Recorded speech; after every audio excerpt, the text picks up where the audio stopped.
बोलिए बांके बिहारी लाल की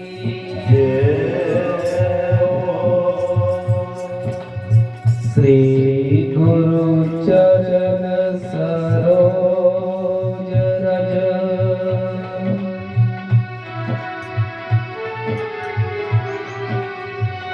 निज मन मुकर सुधारी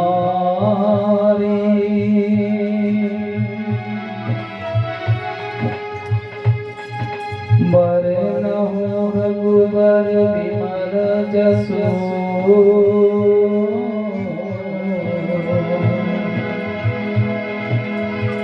जोदायक फलचारी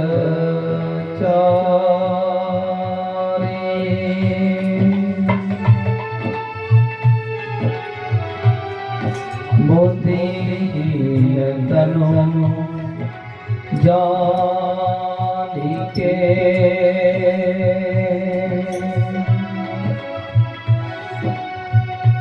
सुमिरो पवन कुमार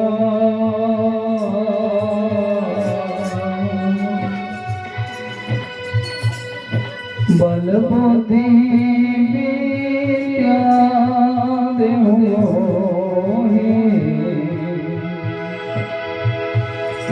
हरहु कलेश विकार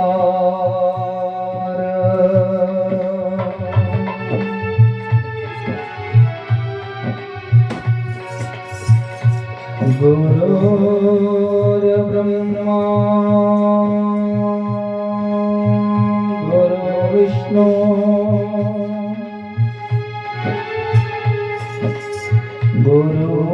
गुरुदेवो महेश्वरा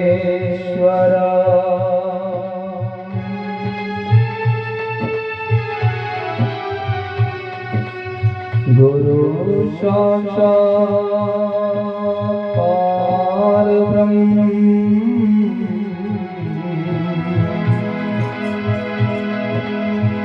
तस्मै श्री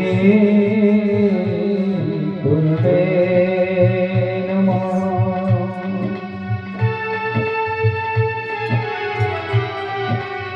ज्ञानमूलं गुरुमूर्ति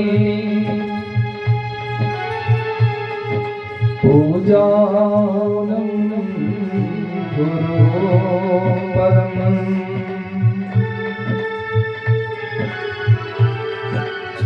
मंत्रमूलं गुरुर्वाक्यं मोक्षमूलं गुरु कृपा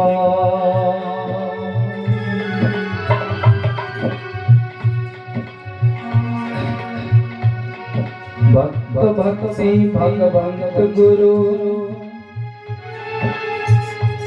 चतुर नाम गुरु एक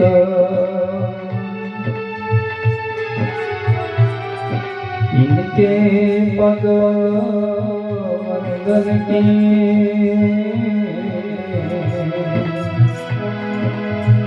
नाशत विघ्न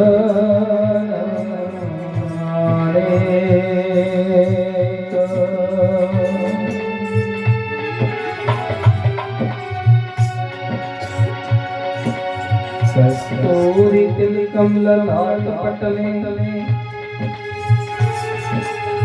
वक्षस्थले कौस्तुभम् नशाद्रवर्मातिक्तं करतले वेणुकरे कंकणम्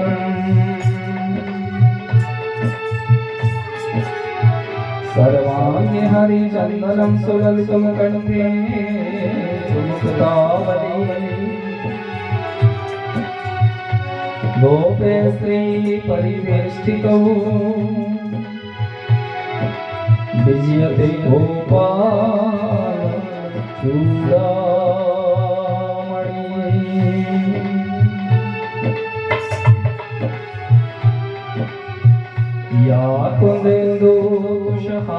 भवला या सुप्रवास्त्रमृता या वीणावरदण्डमण्डितकरा या श्वेतपदम् आसना या ब्रह्मा अच्युत शंकरः प्रवृत्तिविदेवैः सदा वन्दिता सा मां पातु सरस्वती मां भगवती निशेषजा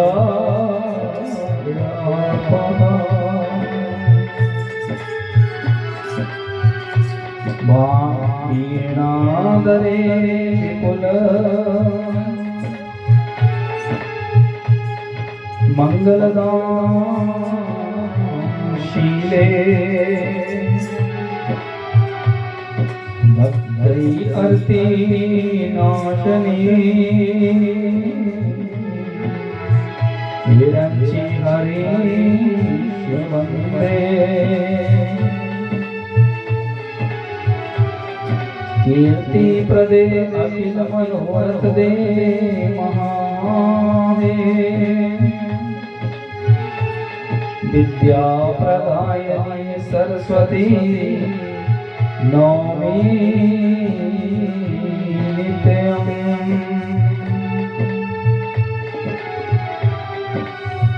ओ वृंदावन सुवन नहीं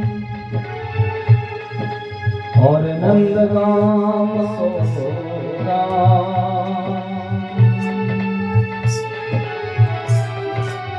हरे बंसी बट सो बट नहीं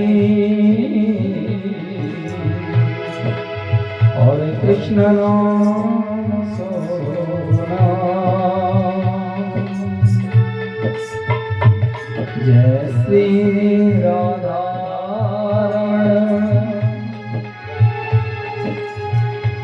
जय जय अवल किशोर जय जय गोपी चित चुरैया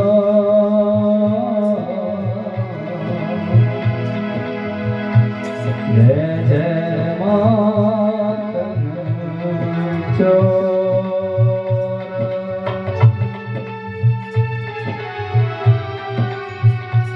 हरे राम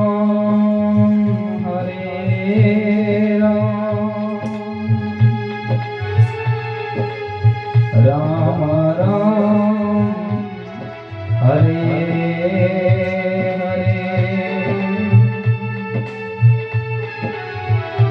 हरे कृष्णा कृष्णा कृष्णा हरे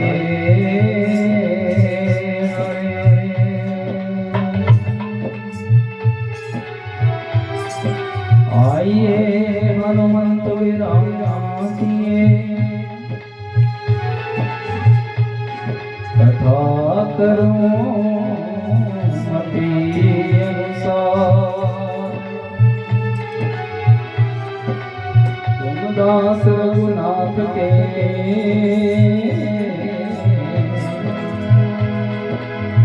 और मेरा को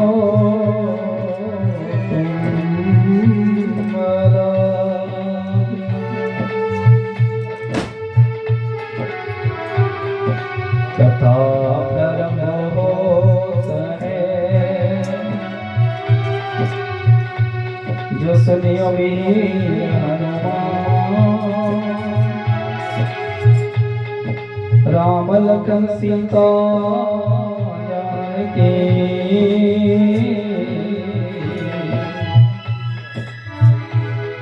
सदा करे कल्याण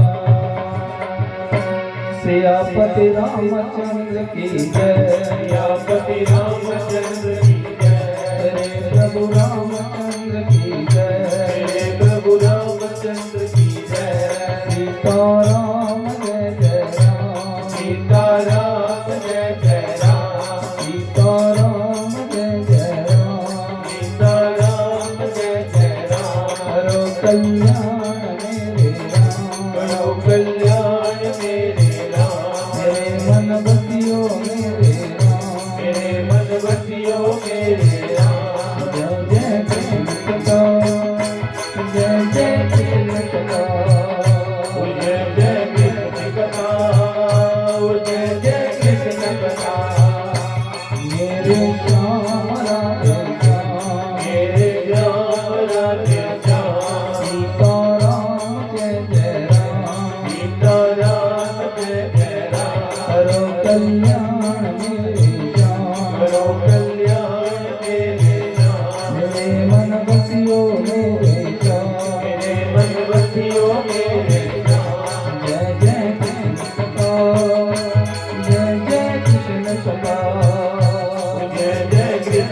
वृंदावन बिहारी लाल की जय। उमापति महादेव की जय। काशी विश्वनाथ भगवान की जय। परम पूजनीय वंदनीय प्रभु स्मरणीय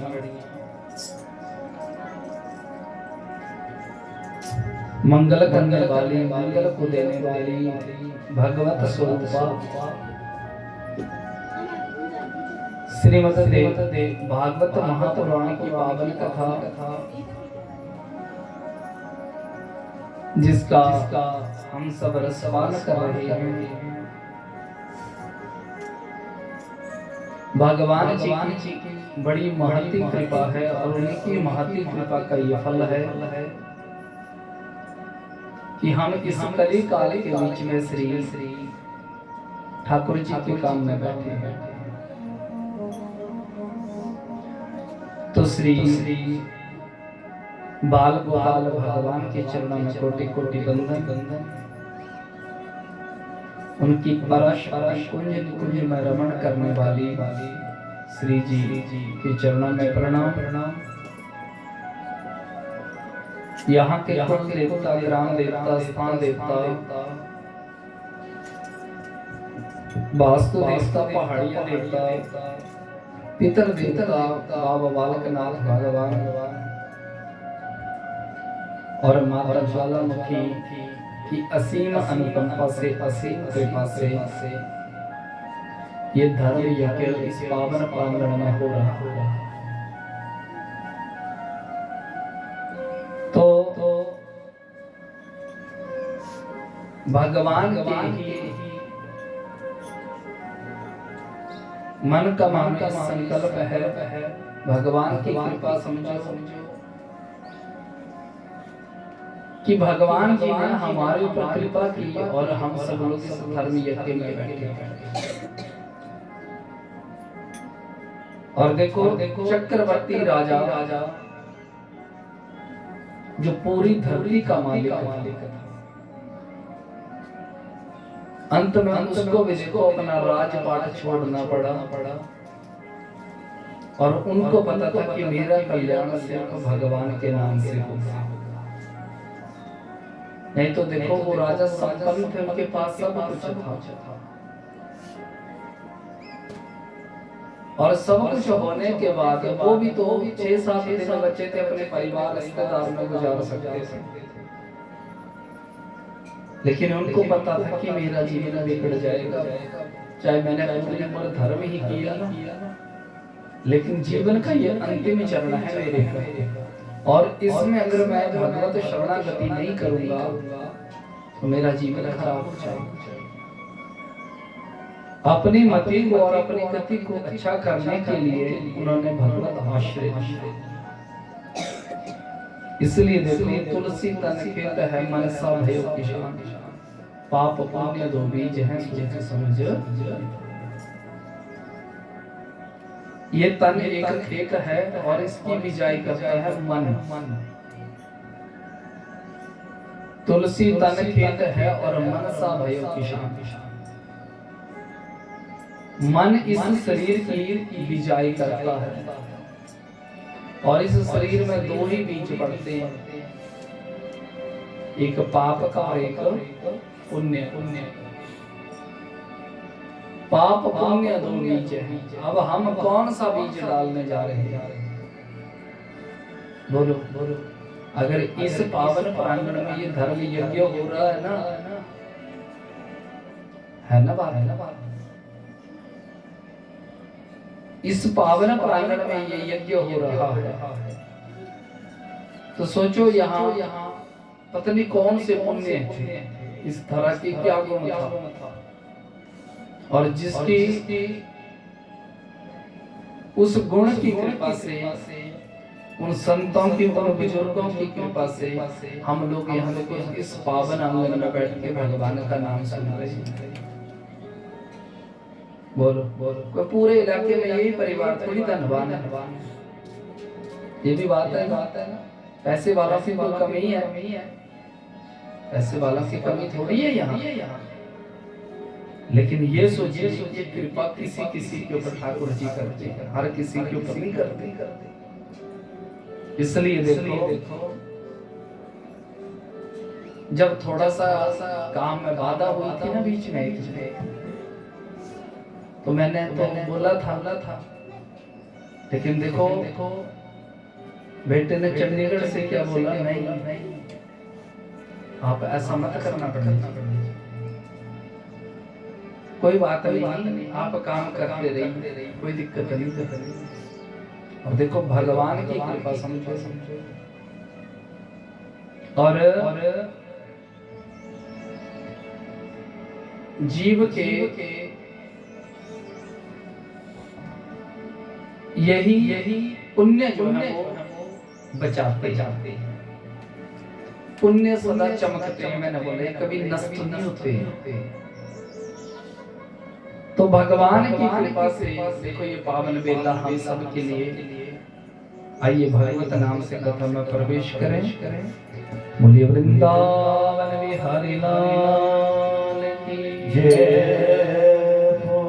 भक्त वत्सल भगवान की जय, राधे राधे गोविंद गोविंद राधे राधे, राधे राधे गोविंद गोविंद राधे राधे, राधे राधे गोविंद गोविंद राधे राधे, राधे राधे गोविंद गोविंद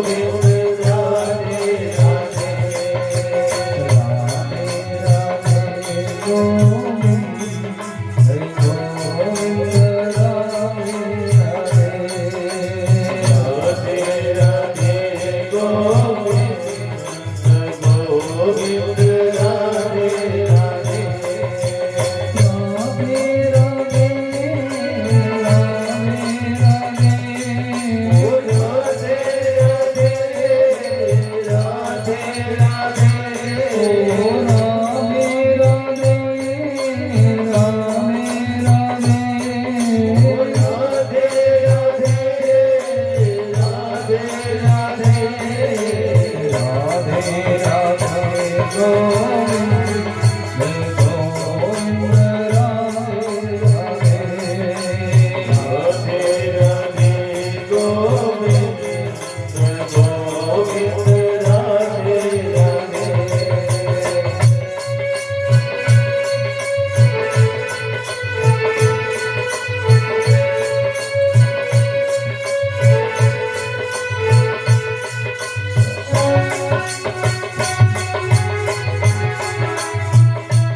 वृंदावन बिहारी लाल की जय हो। श्री शुकदेव भगवान राजा परीक्षित को कथा सुना रहे हैं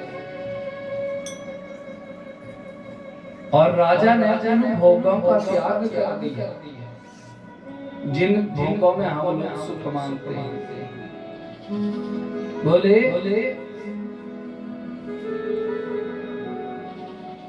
जब जैसे बोला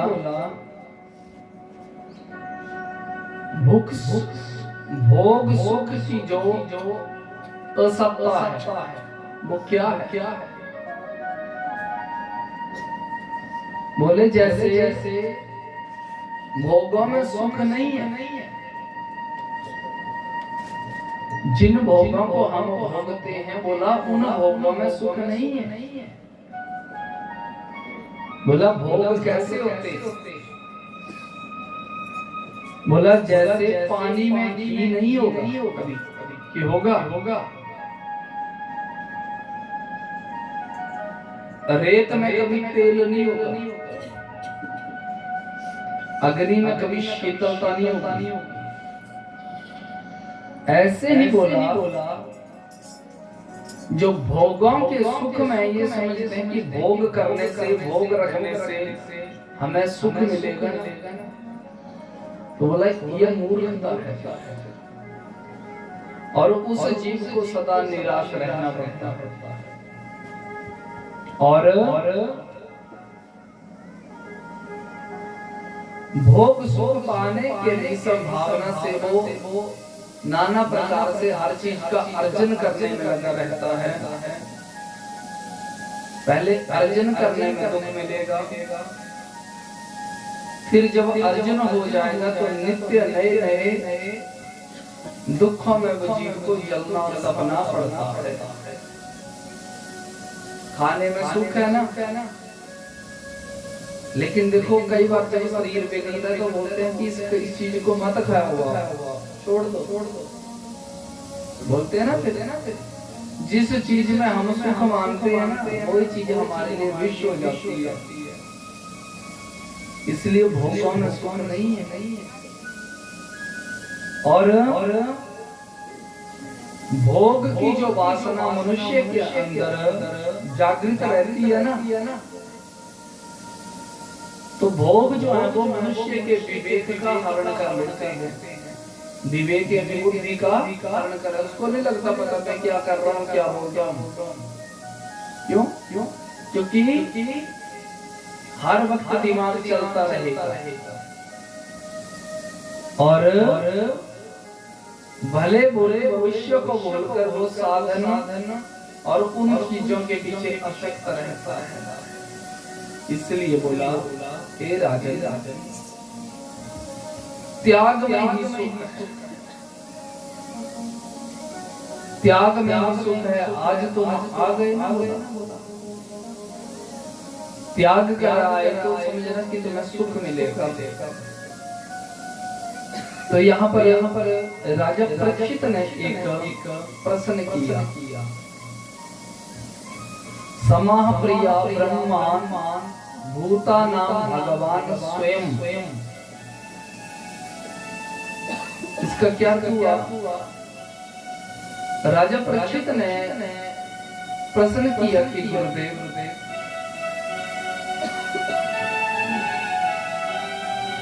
भगवान का स्वभाव भेदभाव से रहित है, सम है और वो ही परमात्मा समस्त प्राणियों के प्रिय और सुहृद है। फिर उन्होंने जैसे कोई साधारण मनुष्य भेदभाव से अपने मित्र का पक्ष लेता है और शत्रु का नाश कर देता है, उसी प्रकार इंद्र के लिए दैत्यों का वध क्यों किया? देखो प्रश्न सुनो क्या बोला कि भगवान की दृष्टि में तो कोई मतभेद नहीं है। बोले हाँ तो उन्होंने इंद्र के लिए दैत्यों का वध क्यों किया? बैर होगा इंद्र से, तो भगवान ने दैत्यों को क्यों मारा? क्या वो पक्षपात करते हैं? बोले सुनो, यही प्रश्न युधिष्ठिर जी ने पूछा था, और युधिष्ठिर ने पूछा था तो उन्होंने भी कहा था कि क्या भगवान पक्षपात करते हैं? बोले अगर भगवान पक्षपात करते ना कि भगवान दैत्यों को ही मारते हैं, तो जो उनकी बुआ का बेटा था कौन, शिशुपाल, जिसने पानी पी करके 101 गाली दी भगवान, फिर भगवान ने उसको भी तो मार दी। ठीक है ना बात? भगवान ने अपनी बुआ के बेटे को भी मार दिया, ये नहीं देखा मेरी बुआ का बेटा है। क्योंकि पाप जब बढ़ जाता है तो भगवान नहीं देखते कि मेरा है, और भगवान दैत्यों के ऊपर भी अपनी कृपा करते हैं। कैसे? बोला जब हिरण्यकश्यप ने अपने बेटे को दुखी कर दिया प्रहलाद को, तो भगवान उसकी रक्षा के लिए दैत्य कुल में भी चले गए। बोला कैसे, आप मुझे सुनाइए इस कथा को। तो यहाँ से कथा प्रारंभ हुई और सप्तम स्कंद के बीच में हिरण्यकश्यप और नरसिंह भगवान की कथा प्रारंभ हुई। तो श्री सूत जी महाराज कहते हैं कि हे सौनकादि ऋषियों, जब भगवान वराह ने हिरण्याक्ष का वध कर दिया था, तो हिरण्याक्ष की और हिरण्यकश्यप की माता दिति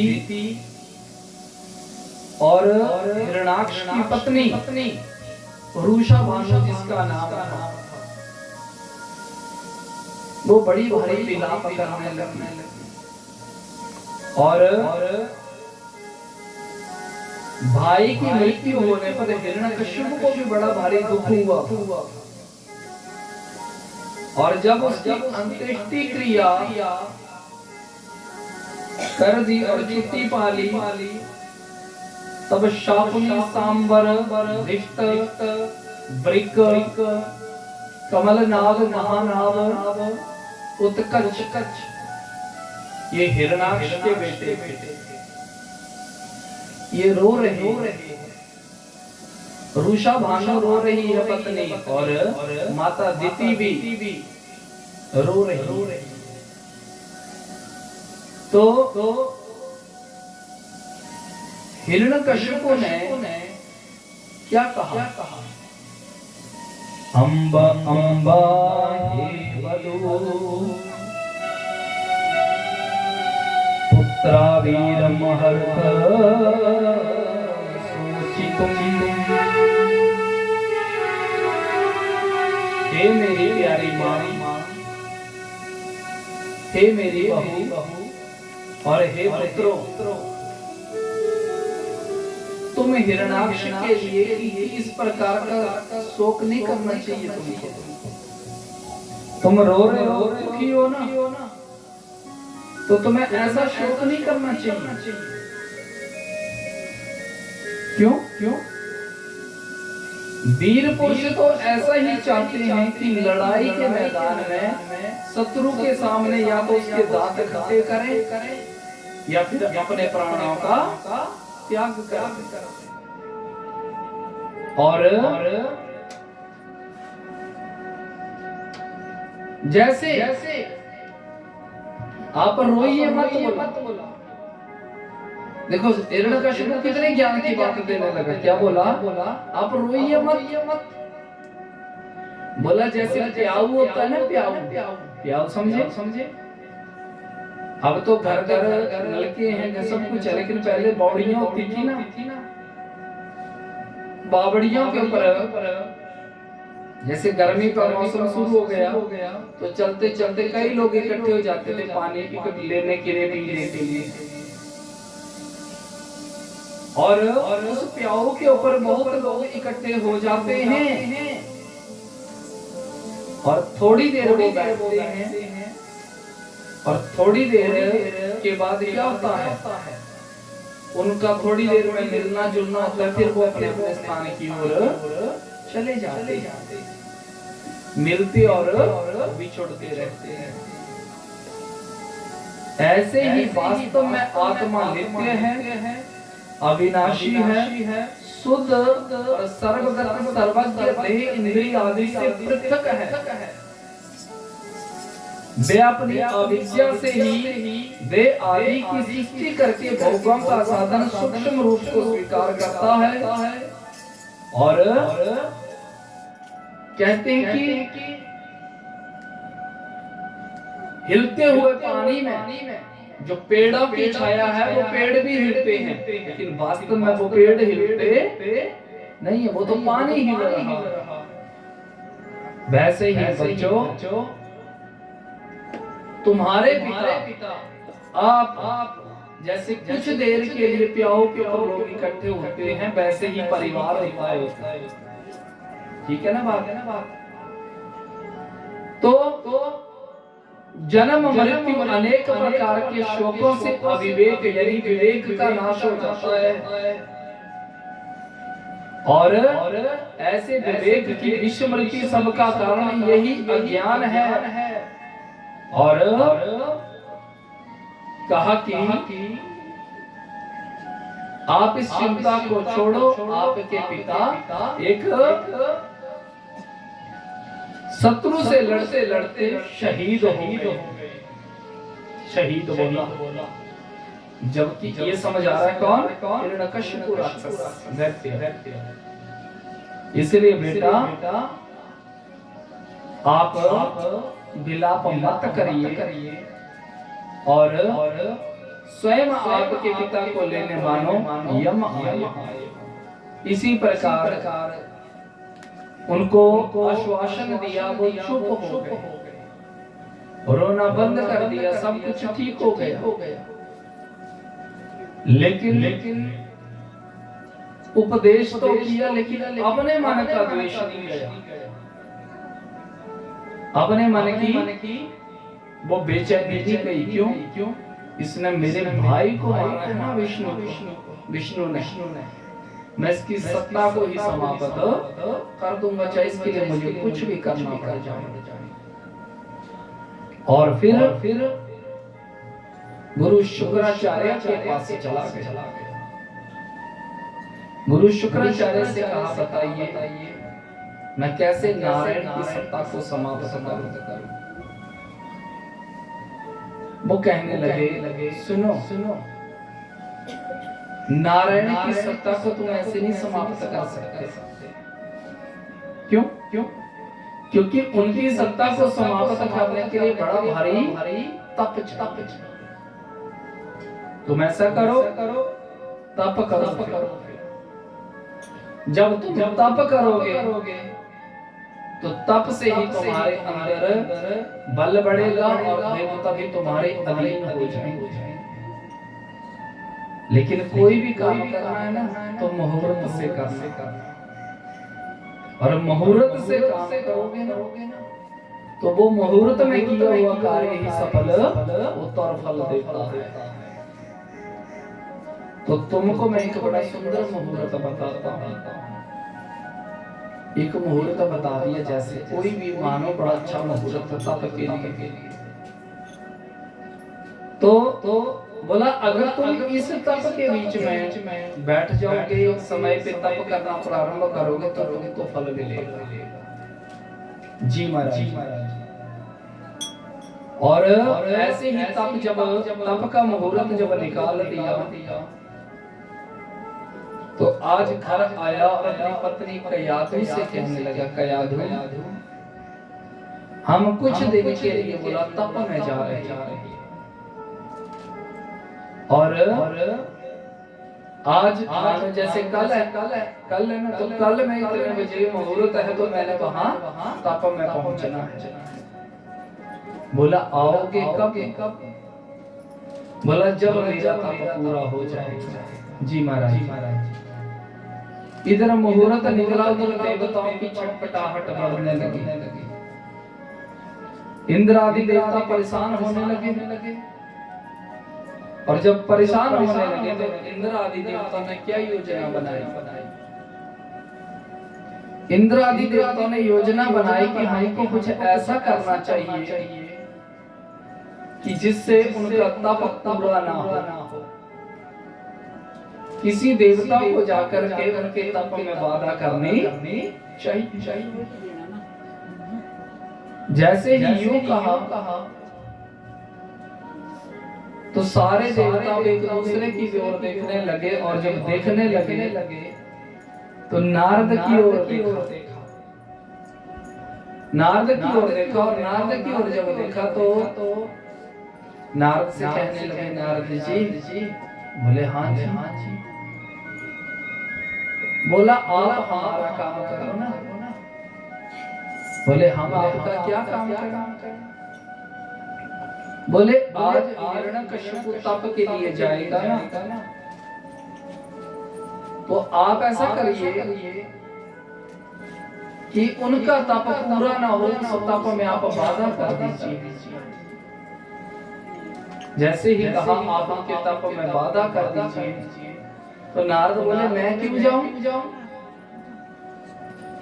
बोले देखो अगर हम जाएंगे तो ये हिरण्यकश्यप बलिष्ठ है, हमको मार देगा, और हमारे परिवार है, संसार है। नारद बोले अच्छा बलि का बकरा मुझे बना रहे हो? तुम इतने हो, तुम में से एक चले जाओ। बोले नहीं नारद जी, आप हमारी इच्छा पूरी करो। और देखो संत का जीवन ही समाज के लिए होता है। संत अपने जीवन को समाज के लिए निछावर कर देते हैं। जो संत है। बोलिए शंकर भगवान की जय हो। संतन के संग लावे, ओ संतन के संग लावे, तेरी बिगड़ी बनेगी। संतन के संग लावे, तेरी बिगड़ी बनेगी, तेरी बिगड़ी बनेगी, बिगड़ी बनेगी, तेरी बिगड़ी बनेगी। संतन के संग लावे, तेरी बिगड़ी बनेगी। संतन के संग लावे, तेरी बिगड़ी बनेगी।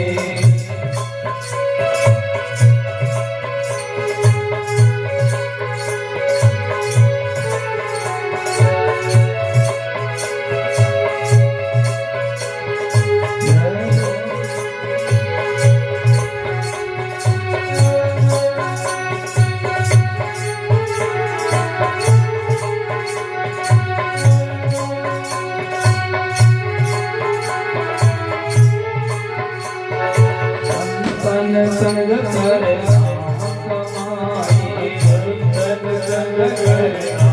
कमाई, संतन संग कर कमाई, संतन संग कर कमाई। राम चरण अनुराग, तेरी बिगड़ी बनेगी।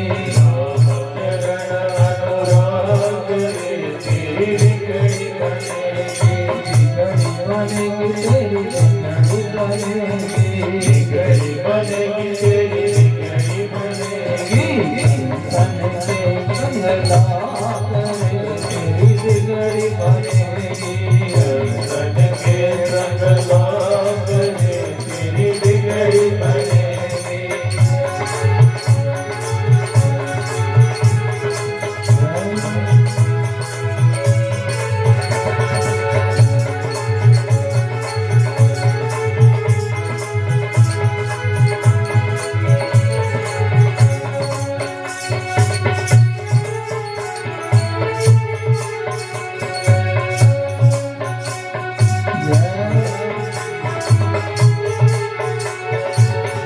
से तोहे हंस बनावे, आग से तोहे हंस बनावे, आग से तोहे हंस बनावे, आग से तोहे हंस बनावे। हरि सुमिरन में लाग रे तेरी बिगड़ी बनेगी, हरि सुमिरन में लाग रे तेरी बिगड़ी बनेगी, बिगड़ी बनेगी तेरी बिगड़ी बनेगी, बिगड़ी बनेगी तेरी बिगड़ी बनेगी। संतन के संग लाग रे तेरी बिगड़ी बनेगी, संतन के संग लाग रे तेरी बिगड़ी बनेगी।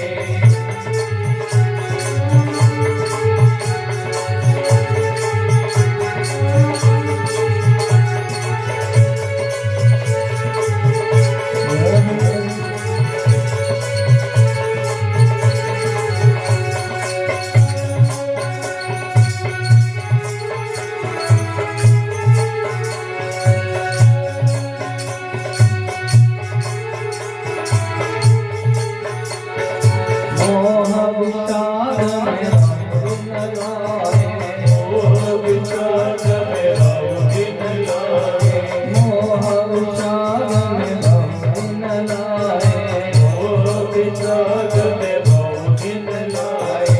जाग सके तो जाग रे तेरी बिगड़ी बनेगी, जाग सके तो जाग रे तेरी बिगड़ी बनेगी, बनेगी तेरी बिगड़ी बनेगी, बिगड़ी बनेगी तेरी बिगड़ी बनेगी।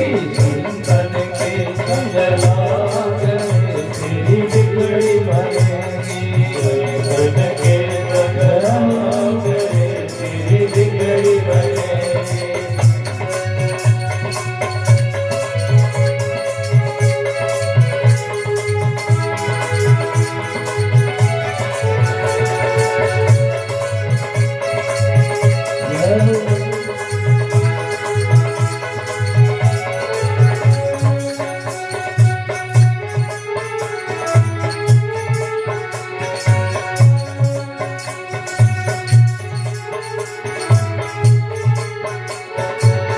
कहत कबीरा बैसारो, कहत कबीरा सुन बैसारो, कहत कबीरा बैसारो, कहत कबीरा बैसारो।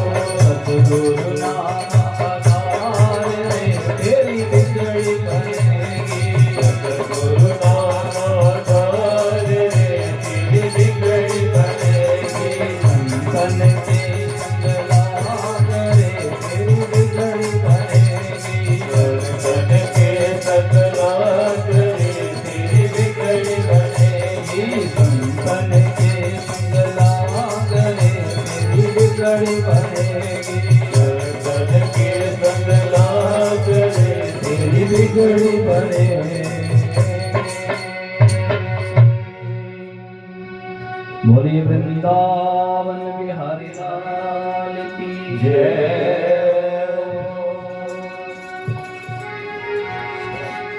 सूत जी महाराज कहते हैं कि हे सौनकादि ऋषियों,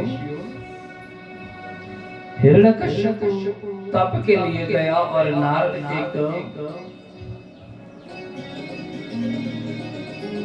शुक का रूप बना करके, तोते का रूप बना करके,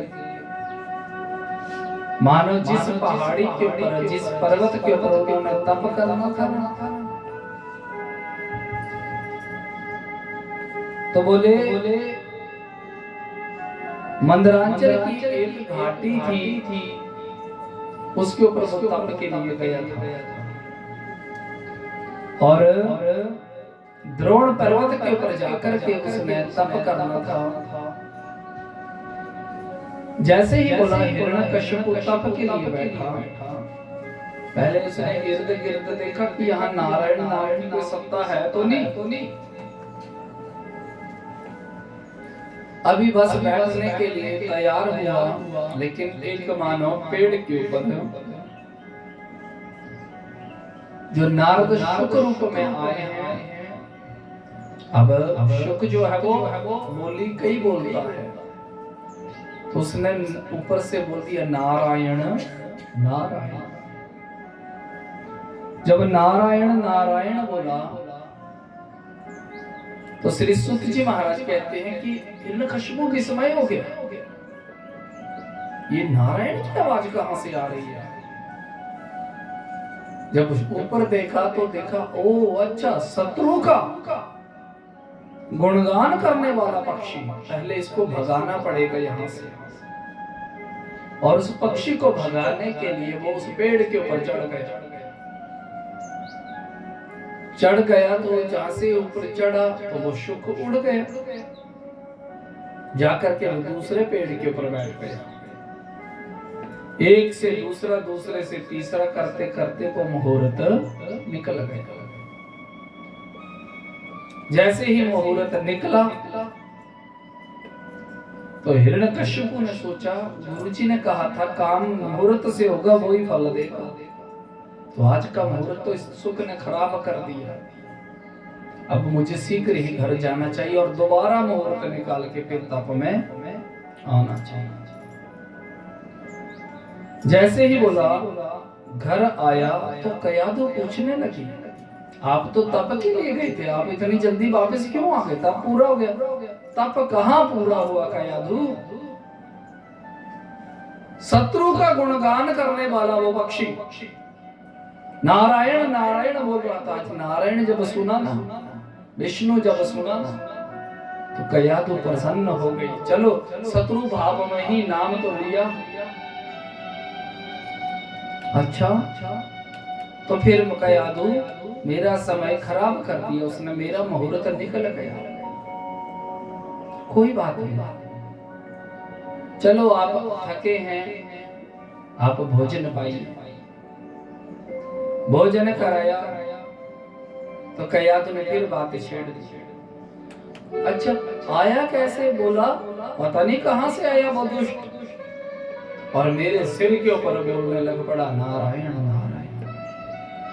कयादु और प्रसन्न हो रही है, सोने से पहले भी बुलवा दिया। और देखो कुछ दिन के बाद वो फिर दोबारा हिरण्यकशिपु अजर अमर होने के लिए उस सात तेपे मंद द्रोणायाम तपः परम दारुणम, फिर बोला द्रोण पर्वत के ऊपर दोबारा तप के लिए गया, और फिर यहाँ पर उसने फिर तप प्रारंभ किया। लेकिन पीछे से क्या हुआ कि कयादु उस समय गर्भवती थी, तीसरा मास कयादु को चल रहा था, और नारद जी ने क्या किया, बोले जैसे ये तप के लिए चला गया तो नारद ने कहा देवताओं सुनो सुनो,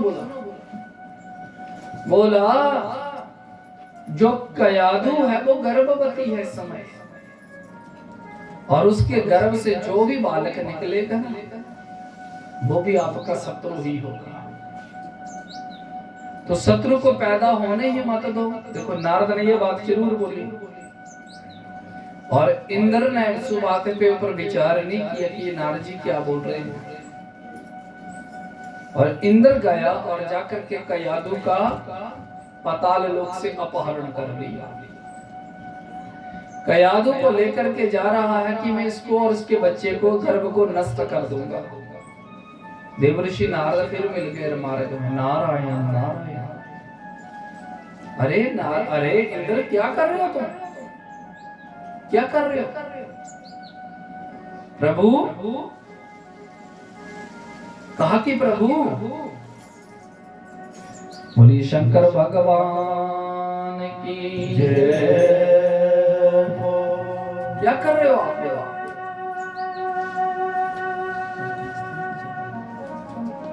कहा कि आप क्या कर रहे हो,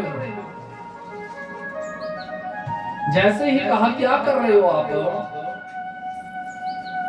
बोले नारद जी इसके इसके गर्भ में ही तो वो बालक है, तो मैं इसका नाश कर दूंगा। बोले सुन, तू एक साधारण आदमी की तरह इसको समझ रहा है। देख, अगर तू स्त्री का वध करेगा ना, और गर्भवती स्त्री का, तो तेरा यश कीर्ति अपने आप ही खत्म हो जाएगी। बोले मैं क्या करूं? बोले सुनो, ऐसा मत करो, उसको छोड़ दो। बोले गुरुजी, नारद जी, इसके गर्भ में मेरे शत्रु का बच्चा है, कल को वो भी हमसे बैर करेगा। बोले फिर क्या हो गया? तो तुम गर्भवती स्त्री को मारोगे? छोड़ो इसको। नारद ने उसको छुड़वाया। इंद्र तो चला गया, लेकिन कयाधु से कहने लगे, नारद सुन पुत्री, अब इंद्र को पता लग गया है कि तू गर्भवती है। आज तो मैंने छुड़ा दिया क्योंकि तू गर्भवती है, लेकिन कल को जब तू बच्चे को जन्म देगी ना, तो ये मार देगा तेरे बच्चे को। हे मुनिवर, मैं क्या करूं? बोले सुन, तू ऐसा कर, इस बच्चे के प्राण भी बच जाएंगे और तेरे भी बच जाएंगे। तो हमारे आश्रम में चली जा, वहां पर और ऋषि पत्नियां भी रहती है ना, उनके संग तू भी रहना, मुझे कोई आपत्ति नहीं है पुत्री। हाथ जोड़े कयाधु ने, और कयाधु ने हाथ जोड़ के कहा, प्रभु, हे मुनिवर, हे गुरुजी, आपने इतनी बड़ी कृपा कर दी, एक कृपा और कर दीजिए। बोला हाँ बोलो। बोले जब तक मेरे स्वामी तप से ना आ जाए, अब मुझे डर हो गया कि मेरा बेटा हो गया तो मार देगा इंद्र।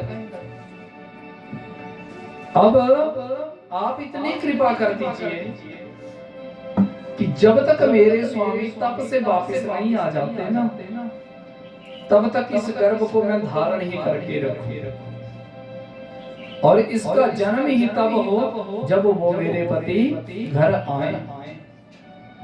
जैसे ही कहा तो नारद ने कहा, ठीक है पुत्री, ऐसा ही होएगा, ये मेरा वरदान है तुझे, चली जा। और फिर चली गई कयाधु, और देवऋषि नारद के आश्रम में रहने लगे। और देखो, बोलते हैं ना, गर्भ का संस्कार, जिसको गर्भाधान संस्कार कहते हैं, इसका कितना बड़ा प्रभाव होता है बच्चे के जीवन में। अब कयाधु जब गई तो ऋषि पत्नियों से नारद ने बोल दिया, नारद जी कहने लगे कि देखो, इसको मत बोलना किसी काम के लिए, तो माना ये दैत्य की पत्नी है ना, लेकिन हमारे पास मेहमान है। तुम जप करो, तप करो, नाम करो, जो मर्जी करो, लेकिन इसको मत तंग करना कि तू भी ये कर वो कर। बोले ठीक है। अब ऋषि पत्नियों का रोज का नियम क्या था? बैठ करके कीर्तन करना, भजन करना, भगवान का नाम लेना। और वो कयाधु बैठी रहती, लेकिन सोचिए कितने दिन आदमी बैठेगा। आप घर में रहते हैं ना, आपको गीत गाना आता है, नहीं आता है, मान लो भजन गाना आता है, नहीं आता है, कोई बात नहीं, लेकिन घर में आप काम करते हैं ना, आप अपना मोबाइल लगा दो और सुनते रहो, ठीक है ना बात। भजन लगा दो, सुनते रहो। एक दिन चुप रहोगे, 2 दिन चुप रहोगे, 10 दिन चुप रहोगे ना, 11वें दिन अपने आप वाणी चलना शुरू हो जाएगी, अपने आप ही, क्योंकि वाणी अंदर से निकलती है, जीवा से नहीं वाणी चलती। जब आपके दिमाग में वो चीज जाएगी तो वाणी से बाहर आएगी। क्यों? क्योंकि जो हम मुंह से खाते हैं ना, 2 प्रकार से आदमी खाता है, एक मुंह से और एक कान से।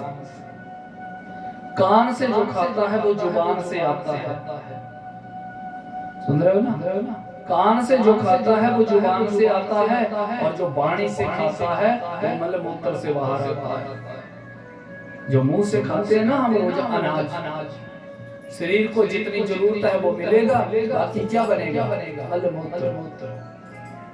और वैसे ही जो हमारे कान खाएंगे वो ही हमारी कमाई से बाहर रहेगा। हम क्या खा रहे हैं ये अब हमारे ऊपर ही डिपेंड करता है, निर्भर करता है। ऐसे ही सूत जी महाराज कहने लगे कि नारद जी ने मना कर दिया था कि इनको तंग मत करना, क्योंकि जबरदस्ती बोलोगे ना तू भी पढ़ तो पढ़ के चक्कर में क्या होगा, वो भाग जाएगी। फिर जिस काम के लिए मैं इसको लाया हूं ना यहाँ, वो काम नहीं होगा, क्योंकि हमें कयादू को नहीं पढ़ाना है, हमने इसके बच्चे को पढ़ाना है। और बच्चा कहाँ पढ़ेगा? गर्भ में पढ़ेगा। अब जब वो राम राम बोलती, श्रीमन नारायण नारायण नारायण, श्रीमन नारायण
ऐसे ही बोला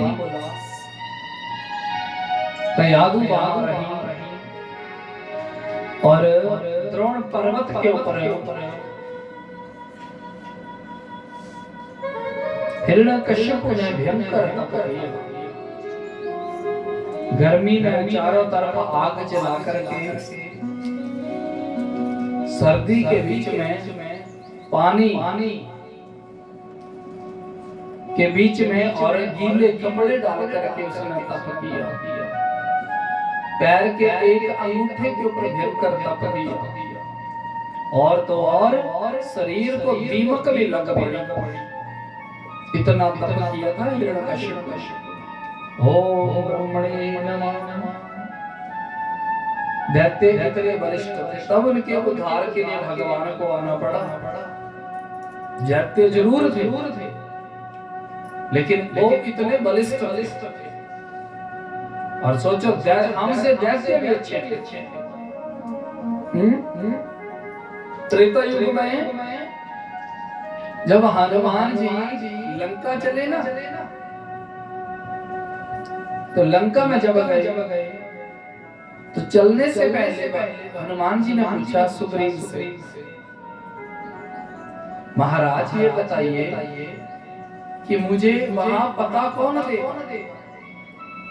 कि जानकी जी कहाँ है। बोले सुन वहां तो सब राक्षस रहते हैं, लेकिन तुम ऐसा करना आकाश में रात को घूमते रहते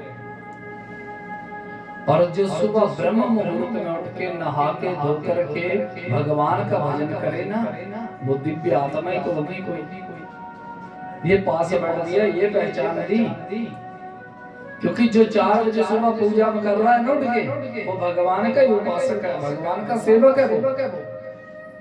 जो ब्रह्म मुहूर्त में भगवान के लिए राम राम बोल रहा है ना, तो वो भगवान का ही सेवक होगा। फिर अपने आप को मुझसे पता कर लेना। बोले ठीक है। हनुमान जी जब लंका में चले गए थे तो आकाश में घूम रहे थे।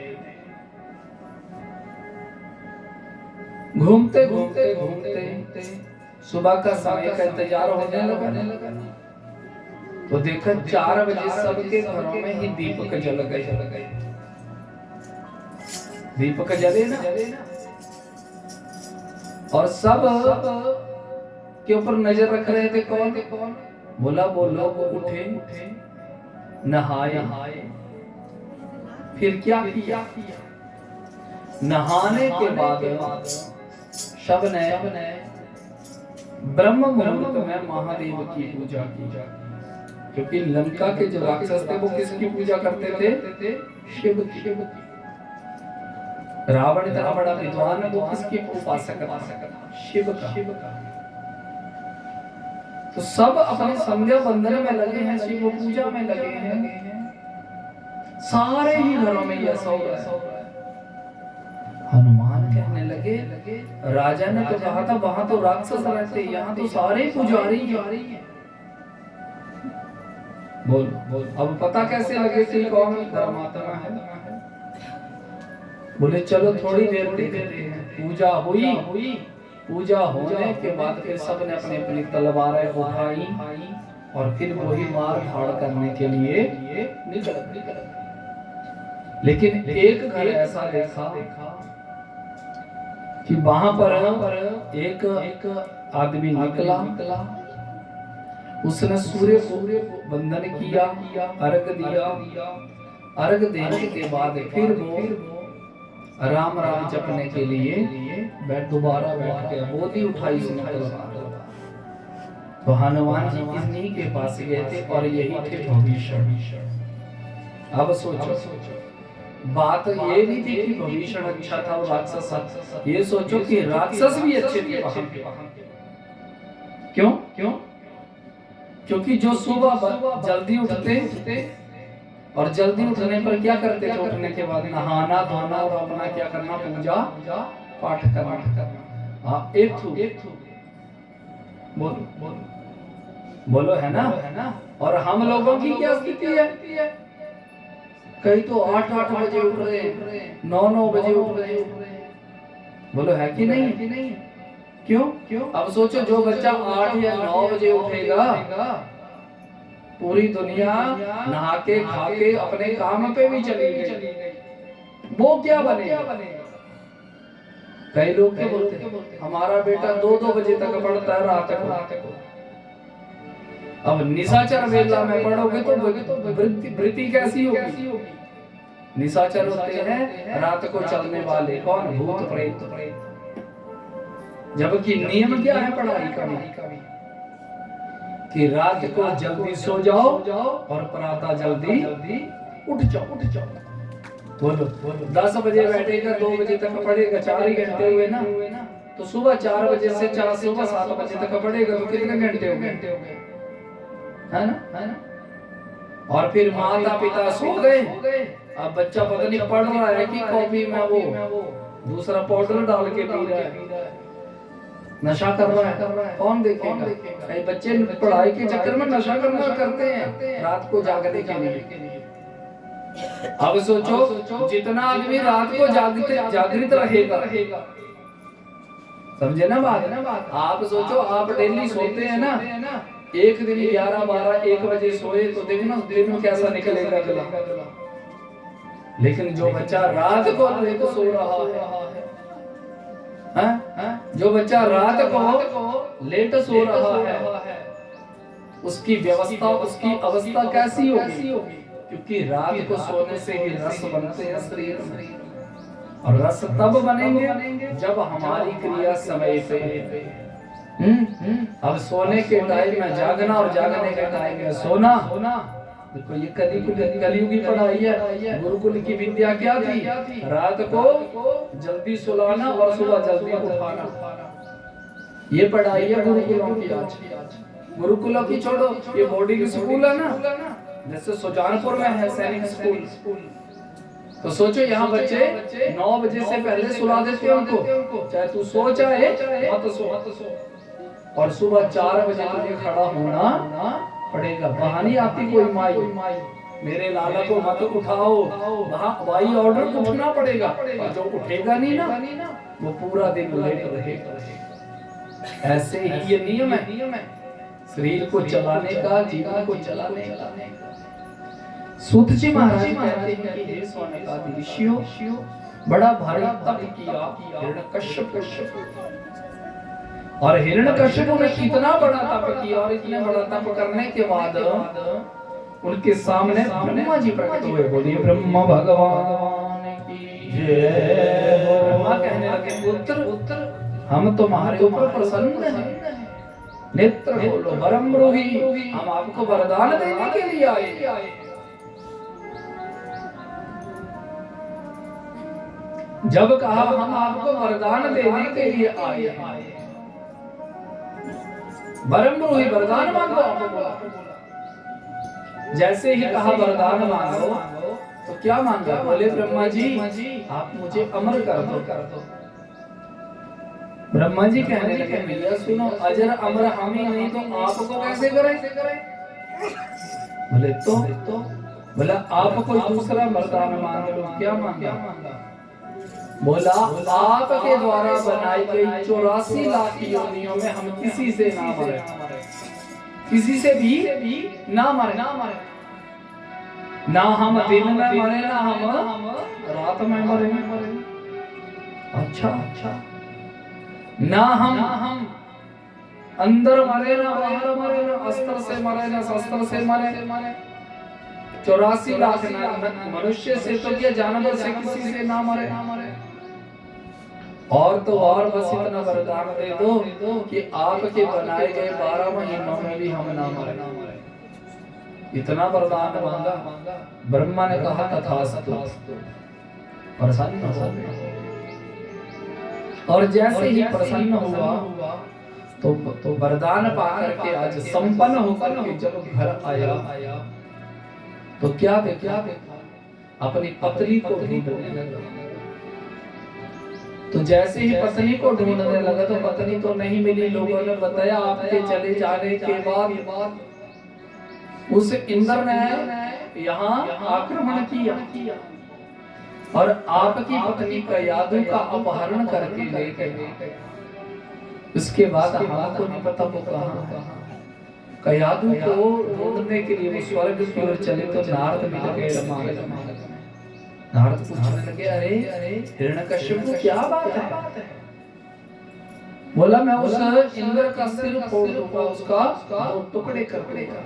क्यों? उसने हमारी पत्नी का अपहरण कर लिया।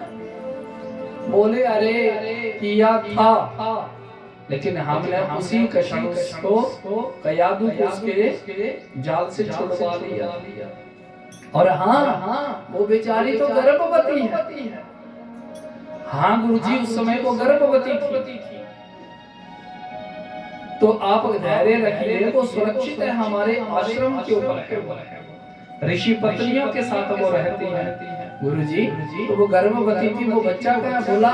उसने हमसे वरदान मांगा था कि जब तक मेरे स्वामी ना आ जाए गुरुदेव, तब तक मैं आपके आश्रम में रहूं, और जब वो आए तभी मेरी संतान होए। अच्छा, तो वो आप अपनी पत्नी को ले जाइए। हाथ जोड़े चरणों में गिर गया, गुरुजी मैं सदा आपका ऋणी रहूंगा, आपने मेरे घर की रक्षा की। कोई बात नहीं, चले जाओ। और ले आया। जैसे ही घर आई कयादू ने पुत्र को जन्म दिया। और जैसे ही पुत्र को जन्म दिया और समाचार मिला तो हिरण्यकश्यप बड़ा भारी प्रसन्न हुआ। आह्लाद होता है खुशी, लेकिन खुशी एक नहीं थी, खुशी दो थी कि मेरा तप भी पूरा हो गया और घर में बेटा भी हो गया। खुशी दोहरी थी तो नाम रखा प्रहलाद। दोहरी खुशी जिसको प्राप्त हुई। और फिर प्रहलाद का जन्म हुआ तो बड़ा भारी खुश हुआ। लेकिन जैसे ही वो बच्चा थोड़ा सा बड़ा हुआ तो श्री सूत जी महाराज कहते हैं कि हे सौनकादि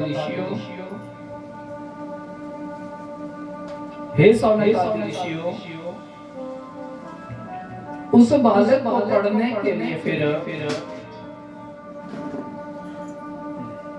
के लिए एक विद्यालय के बीच में भेजा जहां असुरी विद्या पढ़ाई जाती है।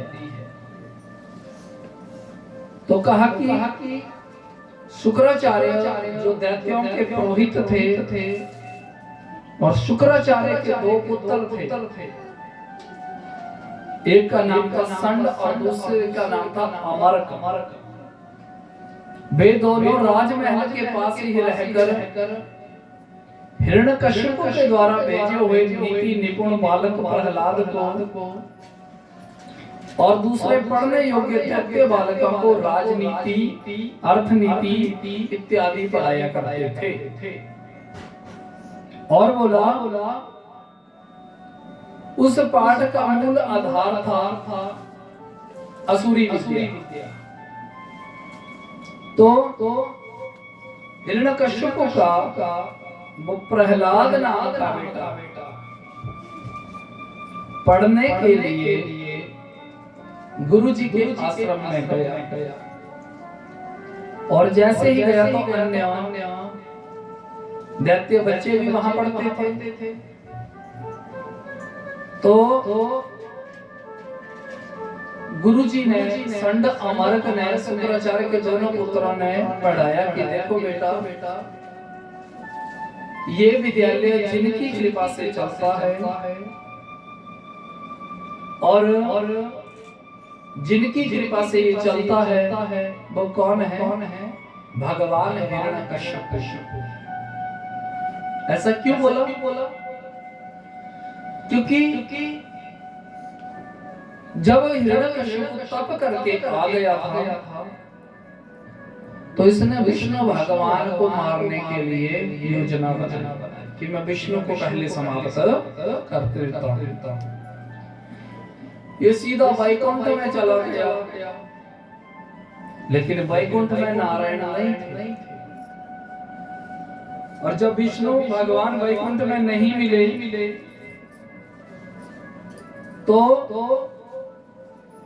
अत्र तत्र सर्वत्र कहां नहीं ढूंढ रहा बस विष्णु विष्णु विष्णु विष्णु विष्णु। और भगवान ने पहले क्या बोला, ना अहम बसामि वैकुंठे योगिनां हृदये नाच मद्भक्ता यत्र गायन्ति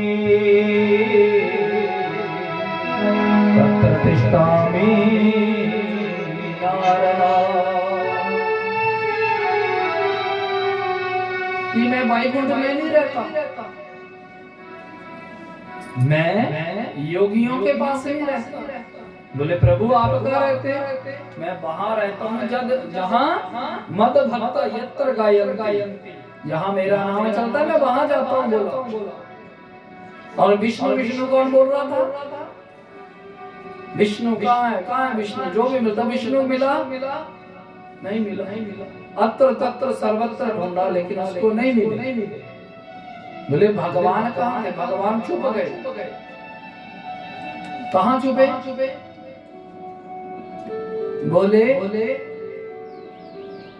एक दृष्टांत आता है बीच में कि एक आदमी यात्रा पे गया ना, जा रहा है जैसे यात्रा पे चला है ना, पूछा कहाँ जा रहे हैं? हम तो वृंदावन जा रहे हैं। आप कहाँ जा रहे हैं? हम भी वही जा रहे हैं। अब एक बस में सारे एक ही नहीं हो गए वृंदावन वाले, यात्रा चली है ना मानो।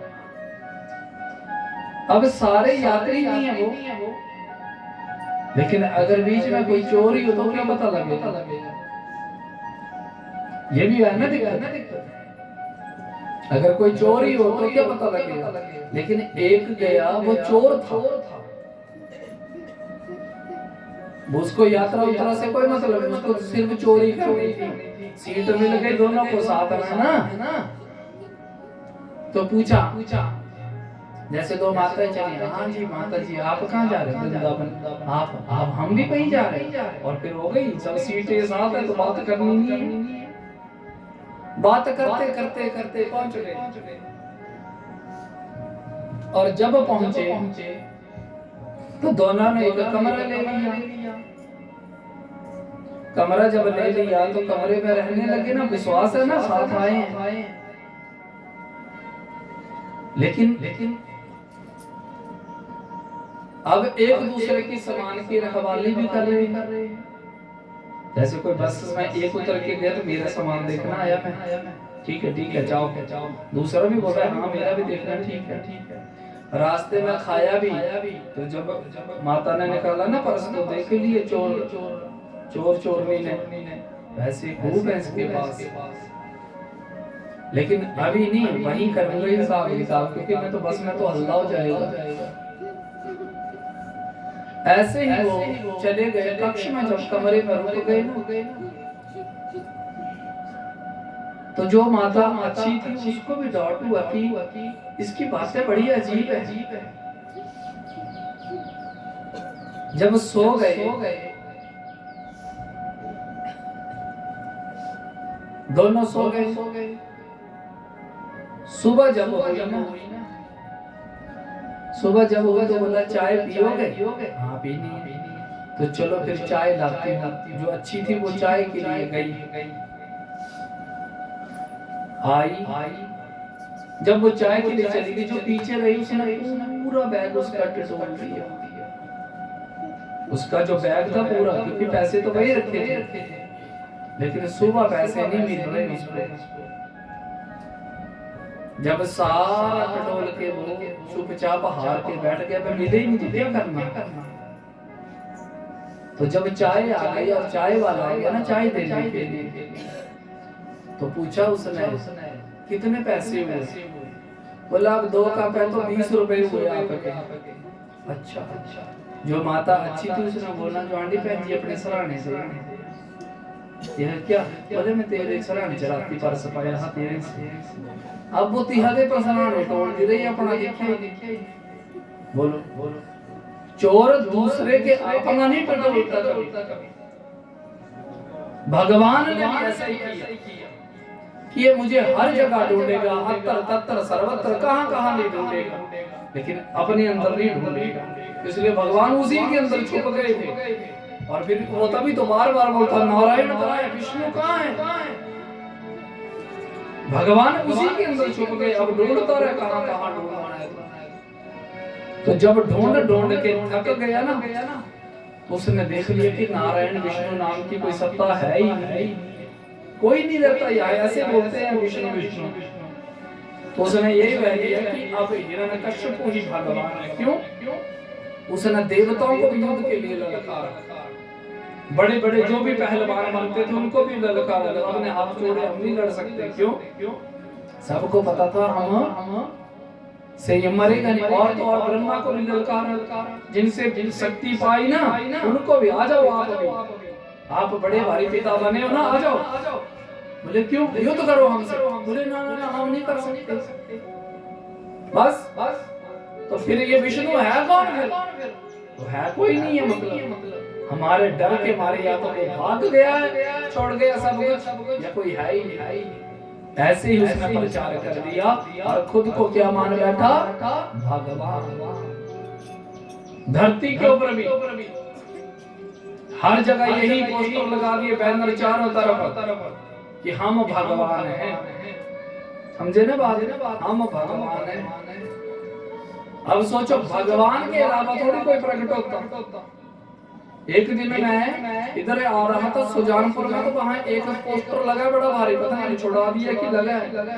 एक आदमी जो 3rd क्लास आदमी, उसका लिखा प्रकट्य दिवस। प्रकट सिर्फ भगवान होते हैं, भगवान के अलावा नहीं कोई भगवान बन सकता। और जो बनेगा वो हिरण्यकश्यप ही होगा, क्योंकि भगवान एक वही है जिसकी कृपा से धूप खिली है, जिसकी कृपा से हम लोग जिंदा हैं, जिसकी कृपा से सृष्टि चलती है, जिसकी कृपा से सब कुछ होता और बनता है। भगवान वो है। लेकिन धरती के ही लोग जब भगवान बन जाएंगे ना, तो क्या होगा? भगवान कौन है? 6 गुण जिसके अंदर हो, 6 गुण जिसके अंदर हो वो भगवान है। और छठा गुण क्या है?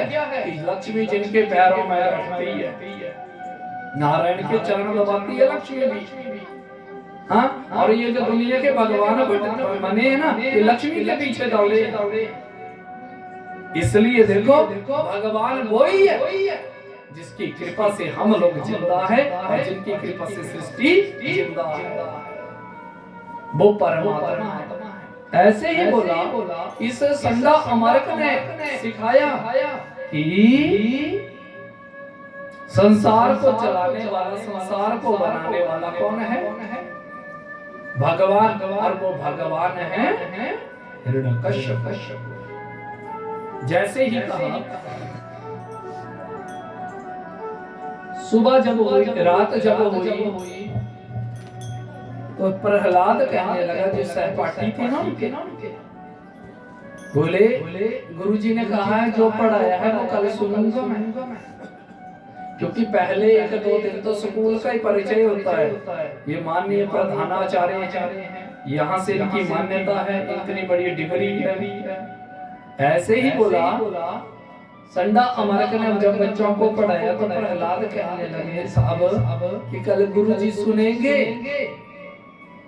और अगर हम गलत सुनाएंगे तो गुरुजी कहीं पीटे ना, तो इसलिए गुरुजी को सत्य बताना पड़ेगा। बोले हाँ, तो सुनो। बोला दुनिया को चलाने वाले, दुनिया को बसाने वाले, दुनिया के ऊपर शासन करने वाले, दुनिया को दिशा और दशा देने वाले कौन हैं? बोले अब बच्चों ने पढ़ा था ना भगवान कौन? हिरण्यकश्यप। उन्होंने बोला हिरण्यकश्यप नहीं, वो तो मेरे पिता हैं। तुम्हारे पिता हैं? बोले हाँ। अरे मेरा पिता भी जो जिनके अधीन रहता है वो विष्णु भगवान है, वो नारायण की सत्ता है। बोले अच्छा। बोले वो नारायण की सत्ता है, और उस सत्ता के अधीन ही हम लोग रहते हैं। हमारे गुरुजी की पता क्या मनोस्थिति है?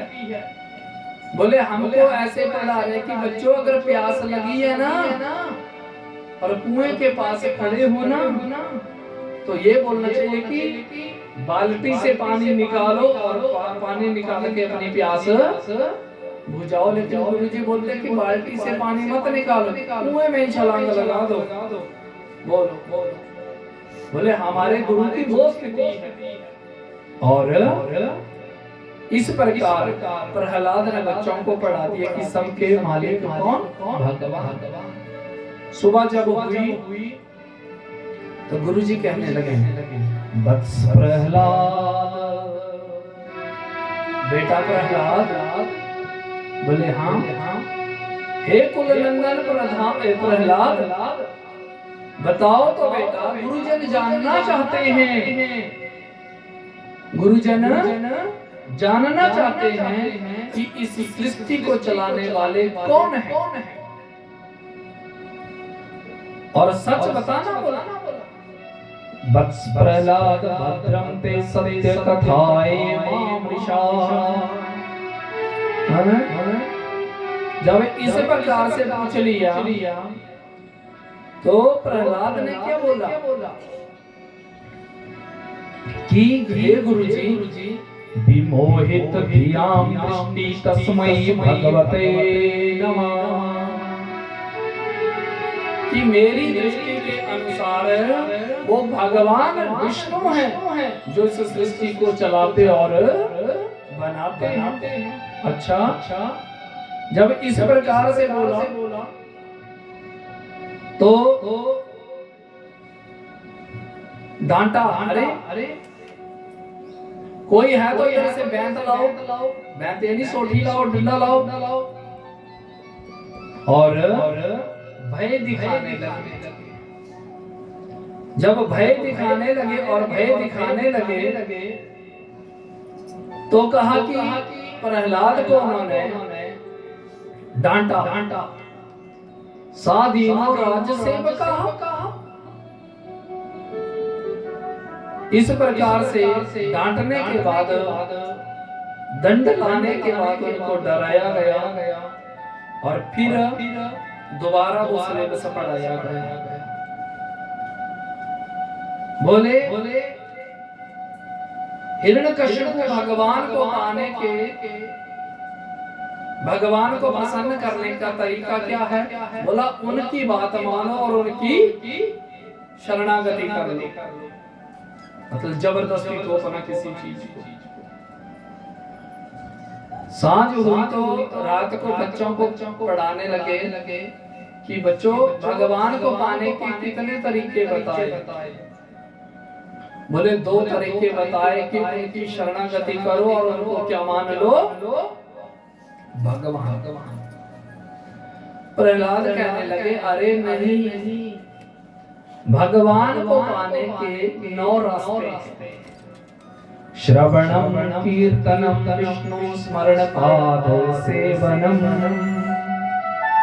अर्चनम वंदनम दास्यम सत्यम आत्मा निवेदनम। बोले पहले भगवान के पास समर्पण नहीं होता है कि समर्पित यानी सरेंडर कर दो तुम कि अपने आप को समर्पित कर दो, ऐसा थोड़ी सरेंडर जबरदस्ती थोड़ी करवाया जाता है। बोले भगवान को पाने का पहला रास्ता है क्या? श्रवणम। श्रवणम का अर्थ क्या हुआ कि पहले उनका नाम सुनो, और जब सुनोगे ना तो सुनने के बाद तब उनके प्रति हमारा मन जागृत होगा। पहले सुनना पड़ेगा, फिर कीर्तन तब उनके पहले सुनो। मैंने क्या बोल रहा था पहले कि आप एक भजन लगाओ, पहले सुनो, फिर सुनने के बाद फिर भजन अपने आप होना शुरू हो जाएगा, कीर्तन फिर होगा, फिर उनके चरणों का ध्यान आएगा। ऐसे ही ये रास्ते हैं। और जैसे ही ये बताया सब कुछ, तो अगले दिन जब गुरुजी ने फिर पूछा तो सबने बोल दिया कि भगवान को पाने के रास्ते हैं श्रवण, भगवान का नाम सुनना। और हिरण्यकश्यपु के पुत्र प्रहलाद ने उनको रात को बच्चों को कई करोड़ों वर्ष पुरानी कहानियां सुनाई, भगवान के बारे में बताया हैं। और जब ये कहा कि करोड़ों वर्ष पुरानी कहानियां ये सुन रहे हो ना कथा, ये तो सतयुग की कथाएं हैं, सतयुग की कथा है ये, द्वापर की कथा है ये, त्रेता की कथा है ये। और जो मनुष्य भगवान बने ना धरती के ऊपर, समझे ना बात, उनकी कथा कितनी है, उनकी कथा होने पे 10वीं होती कितनी, +2 होती कितनी, first year second year final होती कित्या, 36 के बाद पता नहीं क्या क्या ड्रामा कित्या, और ड्रामा करने के बाद फिर वो कित्या, फिर से दुनिया में भगवान भी बड़ी बैठे गई। बोल है ना बात। और फिर लोगों को ये बताया कि आप बस हमारे पास आना, फिर कहीं नहीं जाना। बोलो ये बताया ए तू आना तो औरती नहीं जाना। क्यों औरती गए तो गल्ला कटना, गल्ला समझ देना। बोलो क्यों, क्योंकि लोगों को गुमराह कर रहे हैं। कईयों ने तो फोटो हटा दिए, इनको लगा के क्या होगा घरों में, इनको हटा दो कि तुम्हें दिलाई दो, वो क्या है फिर तो? बोलो मैंने क्या बोला, एक आदमी भगवान नहीं हो सकता। भगवान वो है जिसकी कृपा से हम लोग जिंदा हैं। हिरण्यकश्यप मत बनो, अपने परिवार को नास्तिक मत बनाओ, अपने परिवार को अपने बच्चों को धर्म में लगाओ, मंदिर लेके जाओ, सत्संगों में लेके जाओ, सत्संग में भी सुनो कि ये क्या बोल रहे हैं। गुरु कौन है? गुरु भगवान का रूप है, ठीक है, लेकिन गुरु भी वही माना जाता है जो वेद वाणी बोलता है, वेदों की वाणी बोलता है। अरे गहरे नतु गहरे ये कहीं घूम रहे हैं, और हम इन्हीं को क्या मान बैठे भगवान। ये कैसे भगवान है जिन्होंने लोगों को नास्तिक बना दिया? ये कैसे भगवान है? ये कहाँ के भगवान है? तुमने क्या किए सृष्टि के लिए जो भगवान बने बैठे? अपनी प्रॉपर्टी बनाई, अपनी संपत्ति बनाई, और क्या किया तुमने? लेकिन सृष्टि के लिए क्या किया तुमने? क्या तुम सूर्य को चला सकते हो? सूर्य को रोक सकते हो? सूर्य को अभी बरसात की यहाँ पे बरसात कर सकते हो? ऐसा नहीं हो सकता। और वो दुनिया के भगवान बने बैठे। और ऐसे ही देखो भगवान, मैंने बोल दिया भगवान का प्रमाण देने की जरूरत नहीं है। भगवान वो है, इससे बड़ा क्या इंजीनियर होगा जिसने बिना अंधेरे में ही इस पूरी बॉडी का निर्माण कर दिया बैठ के मां के गर्भ में, जिनकी कृपा से हम लोग सांस ले रहे हैं। और देखो उस अद्भुत कारागिरी, इतने लोग बैठे हैं, एक दूसरे से कोई चेहरा नहीं मिलता है, अलग अलग है सारे। ये किसकी कारागिरी? भगवान। और वो ही परमात्मा जो इस संसार को चलाते हैं, वो ही पूजनीय और वो ही वंदनीय है। ये सिर्फ उन्हीं के आगे बस झुकाते रहो। बोले शंकर भगवान की जय। प्रहलाद को नाना प्रकार से प्रताड़ित किया गया, हाँ, और पिता ने भी कह दिया, अरे नीच बुद्धि के, हैं? अरे नीच। पहले तो गुरुओं को डांटा। किसको? शुक्राचार्य के बेटों को। आप भी नीच बुद्धि के हो, ये तुम्हारी ही करतूत है जो मेरे बच्चों को बिगाड़ दिया तुमने। तुम्हारी शिक्षा कैसी है? बोले महाराज ये हमारी शिक्षा नहीं है, मुझे लगता है कोई रात को देवता रूप बदल के आता और उनको बुद्धि फेर देता है। गुप्तचर छोड़े गए, तो गुप्तचरों ने भी देखा कि ये कोई नहीं, ये सिर्फ कौन है? ये बस प्रहलाद ही है जो बच्चों को बिगाड़ रहे हैं। और फिर प्रहलाद को नाना प्रकार से प्रताड़ित किया जाने लगा, दिमागी परेशान करने लगे। भय दिखाने लगे, मृत्यु का भय दिखाने लगे। और फिर नाना प्रकार से जब उसको कष्ट मिला तो एक दिन प्रहलाद की बुआ जो घर में आई है, क्या बात है? बोले बहन मैं बड़ा भारी दुखी हूँ। अच्छा क्यों? बोला मैं इसलिए दुखी हूँ कि घर में ही शत्रु हो गया है। पूरी दुनिया को पता है मैं भगवान हूँ, लेकिन ये मेरा बेटा मानने के लिए तैयार नहीं है।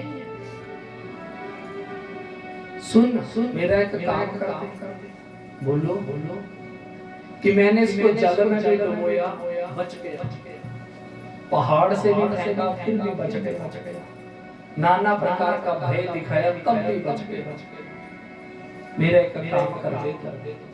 लहा बोलो तुम्हारे पास ब्रह्मा का वरदान है ना, तुम आग में भी बैठ जाओगी ना, तब भी तुम बच जाओगी, ये जल जाएगा।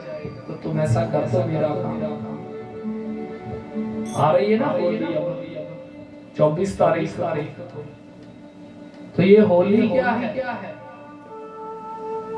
बोले इस दिन ये हिरण्यकश्यप की बहन जल गई। अब सोचो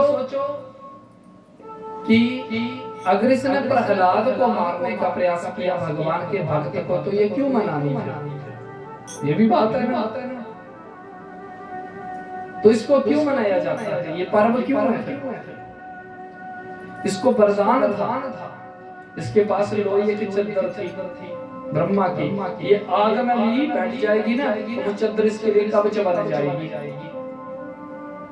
बोला आंगन में चिता बनाई गई और प्रहलाद को लेके ये गोद में बैठ गया, क्योंकि भाई ने कहा ना बहन मेरी मदद कर देना, और भाई को ये मना नहीं कर पाई। चिता में बैठ गए लगे। जब चिता में बैठी ना, इस होलिका को पता था ये भगवान का भक्त है, लेकिन ये मेरा भाई मूर्ख है। लेकिन भाई को भी मना नहीं कर सकती, बहन थी ना। तो इसने कहा कि हे ब्रह्मा जी, ये भगवान का भक्त है, इसलिए मैं अपने लोई का दान इसको कर रही हूं। इस चद्दर का कवच किसको लग जाए?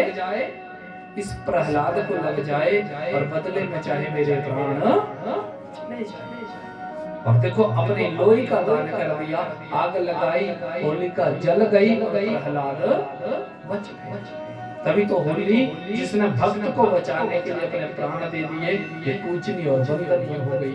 और ये होलिका मैया की जय। ऐसे ही बोला श्री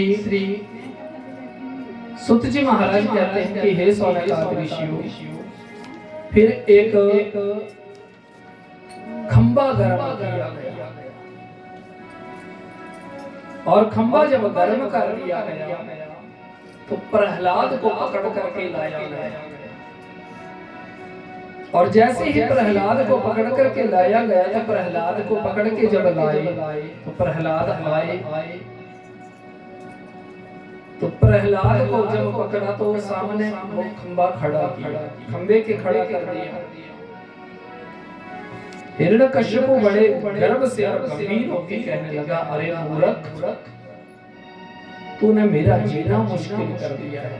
तू मेरे घर में नीच बुद्धि का चंडाल कहां से आ गया? जैसे ही कहा, बोलिए शंकर भगवान की जय। कहा कि जैसे ही प्रहलाद को लाया गया था, वो कहने लगा, बता तू तो कहता है अतर तरतर सर्वत्र मेरा भगवान है। बोले हाँ है। तो कहने लगे कि ये बता, इस खंबे के बीच में भी तेरा भगवान है? जैसे ही कहा इस खंबे के बीच में भी तेरा भगवान है। प्रहलाद का देखो विश्वास। बोले पिताजी वो ये बताओ आपकी वो है कहाँ में? आपके अंदर भी वो है। देखो अब बोल दिया आपके अंदर भी वो है। और नारायण कहाँ छुपे थे? यही तो थे। वो कहाँ कहाँ नहीं है आप ये बताइए। वो अत्र तत्र सर्वत्र हर जगह विराजमान है। जब यूं कहा तो श्री सुखदेव कहते हैं कि राजन कहा कि इस खंबे से बांध दो इसको। अब जब छोटे से बच्चे तो थे अभी, जब लाल रंग का वो खंबा देखा तो मानो प्रहलाद भी डरने लग पड़े। और जैसे ही डरने लगे तो भगवान ने सोचा कहीं भक्त का भगवान के ऊपर से विश्वास न उठ जाए। तो भगवान ने उसी खंबे के ऊपर वो चींटियों को चढ़ाना शुरू कर दिया। और जैसे ही चींटियों ऊपर चढ़ रही है प्रहलाद कहने लगा हाँ इसमें भी मेरा भगवान है, वो जा रहा है। तो क्या किया इसने? क्रोध में आकर के उसी खंबे के ऊपर गदा का प्रहार कर दिया। कहाँ है वो? बोला जब वो चींटियां दिखाई ना वो है। तो जोर से प्रहार कर दिया और जैसे तो गर्म खंबा फटा और बीच में से नरसिंह भगवान प्रकट हुए। बोलिए नरसिंह भगवान की, बोलिए वृंदावन बिहारी लाल की जय। और जैसे ही वो भगवान प्रकट हुए रूपम नरसिंह विभाय जना समरंति। जैसे ही वो भगवान नरसिंह प्रकट हुए तो देखो भगवान जब निकले तो भगवान का भयंकर स्वरूप। देखो रूप अच्छा नहीं था भगवान का। क्यों? वो नारायण की तामसी शक्ति निकली। विष्णु भगवान की वो नारायणी तामसी शक्ति प्रकट हुई। दांत कटकट आ रहे हैं, आंखें लाल है। आधा शरीर मनुष्य का, आधा शरीर सिंह का। नर और सिंह ये दो रूप थे। नाम पड़ा नरसिंह भगवान। और जैसे ये नरसिंह भगवान तो भगवान टूट पड़े क्रोध में आकर के बड़े वेग से। जैसे एक सिंह अपने शिकार के ऊपर पड़ता है वैसे ही टूट पड़े। केशों से घसीट के ही ले गए और लेकर के कहां गए? दरवाजे के पास। जैसे ही दरवाजे के बीच में ले गए तो ना दिन था ना रात थी, सांझ का समय था। और ये 13वां मास सुंदर ने 13वां मास इसीलिए बना। आज ही इसी मास में परमात्मा नरसिंह बन के आए। तो भगवान न नर थे न जानवर थे। उनका अजीब सा रूप था और ब्रह्मा की 84 लाख योनियों में भी नहीं आता है।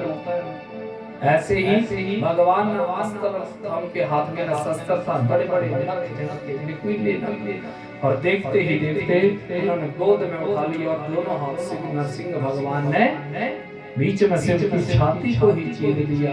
बोलिए नरसिंह भगवान जय। और जैसे ही बोला इस रूप को देखकर के देवता भी डर गए। विकराल रूप था भगवान, शांत नहीं हो रहे थे। तो देवताओं ने प्रहलाद को आगे धक्का मारा और प्रहलाद को धक्का मारा तो प्रहलाद बैठ गए, हाथ जोड़ करके स्तुति करने लगे। ब्रह्म आद्या सुरगणा मुनियो अत सिद्धा। हे प्रभु ब्रह्मा आदि देवता ऋषि मुनि और सिद्ध पुरुष भी निरंतर सात्विक गुणों में स्थित रहते हैं और वे भी अपनी धार प्रवाह स्तुति और विविध गुणों से आपको संतुष्ट नहीं कर सकते। हे प्रभु आप प्रसन्न होइए, आप प्रसन्न होइए। आप मुझ जैसे दैत्य कुल में जन्म लिए हुए एक अधम के लिए अपना स्वरूप बना लेते हैं।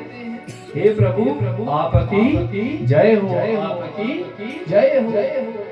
जब इस प्रकार से स्तुति गाई तो नरसिंह भगवान ने खींच लिया अपनी ओर। और जैसे ही अपनी ओर खींचा तो बोले प्रहलाद को अपनी गोद में बिठा लिया परमात्मा। और फिर प्रहलाद को गोद में बिठाने के बाद फिर अपनी जीवा से परमात्मा उसको चाटने लगे, क्योंकि रूप सिंह का था ना भगवान का ऊपर, तो अपनी जीवा से चाटने लगे। फिर भगवान कहने लगे कि प्रहलादम भद्रम भद्रम ते प्रीतो अहम ते असुरो तमः। प्रहलाद कहने, नरसिंह भगवान कहने लगे कि हे परम कल्याण स्वरूप प्रहलाद, तुम्हारा कल्याण हो, दैत्य श्रेष्ठ, मैं तुम्हारे ऊपर प्रसन्न हूँ, तुम्हारी जो अभिलाषा है वो बोलो, मैं तुम्हारा मनोरथ पूर्ण करूंगा। तो प्रहलाद कहने लगे प्रभु, मैंने गुरुदेव ऋषि नारद के आश्रम में सुना था कि ब्रह्मा भी आपके पुत्र हैं। बोले हाँ प्रभु, ब्रह्मा की उत्पत्ति आपसे है। बोले हाँ। तो प्रभु, जब आपके वो पुत्र हैं और उनकी उत्पत्ति की थी आपने, तो उनको भी मेरी तरह गोद में ही बिठाया था, उनका भी मुख चाटा था आपने। भगवान बोले नहीं प्रभु, जो भाग्य ब्रह्मा को नहीं मिला वो मुझे मिल गया। मैं आपकी गोद में हूँ और आप मुझे अपनी जीवा से चाट रहे हैं। प्रभु हे दीनानाथ, मैं अब आपसे क्या मांगू? आप तो जन जन की पीड़ा का शमन करने वाले, जन जन के ऊपर अपनी कृपा करने वाले, आपकी जय हो। आपसे मुझे कुछ नहीं चाहिए। बोलिए शंकर भगवान की जय। और देखो भगवान भक्त की विपत्ति का शमन करने के लिए कोई भी रूप धारण कर लेते हैं। बोल द्रौपदी की लाज जाने लगी तो भगवान मानो धागा बन गए। बोली वृंदावन बिहारी लाल की जय।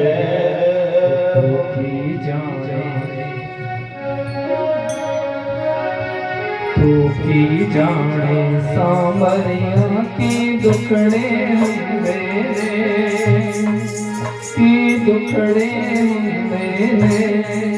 मेरा दिल तड़पदा है, मेरे नैन रोंदे हैं। मेरा दिल तड़पदा है, मेरे नैन रोंदे हैं। सांवरिया की दुखड़े टुकड़े होते हैं, मेरा दिल तड़पता है, मेरे नैन रोंदे हैं। वो मेरा दिल तड़पता रहता, मेरे नैन रोंदे हैं।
मेरा दिल तड़पता है, मेरे नैन रोंदे हैं।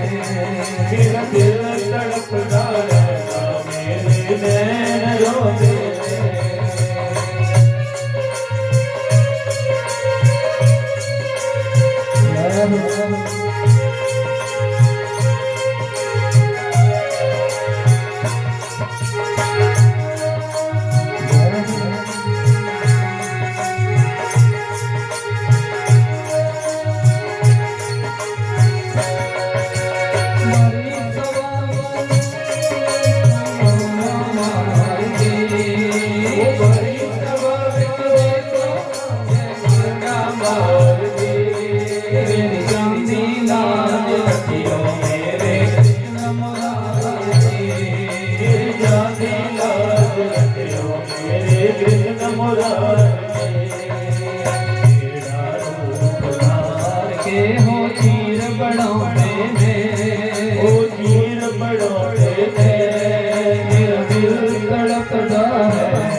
की टुकड़े होते हैं, टुकड़े होते हैं।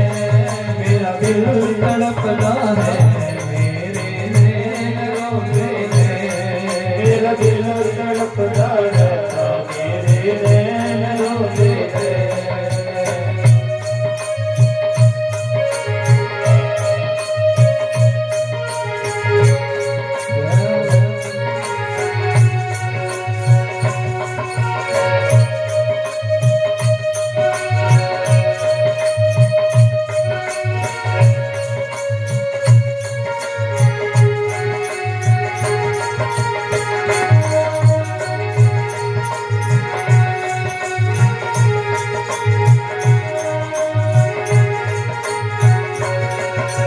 घर तेरे देखो गरीब सुदामा तेरे, घर तेरे देखो गरीब सुदामा तेरे, घर तेरे देखो गरीब सुदामा तेरे, घर तेरे देखो गरीब सुदामा तेरे।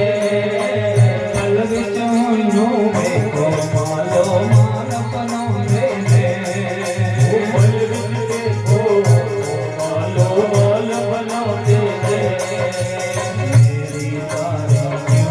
जाने काले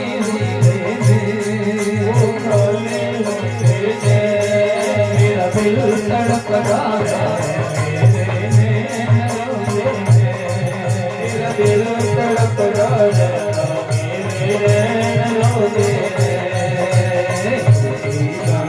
सावरिया के टुकड़े होते हैं, वो टुकड़े होते हैं। मेरा दिल तड़पता है,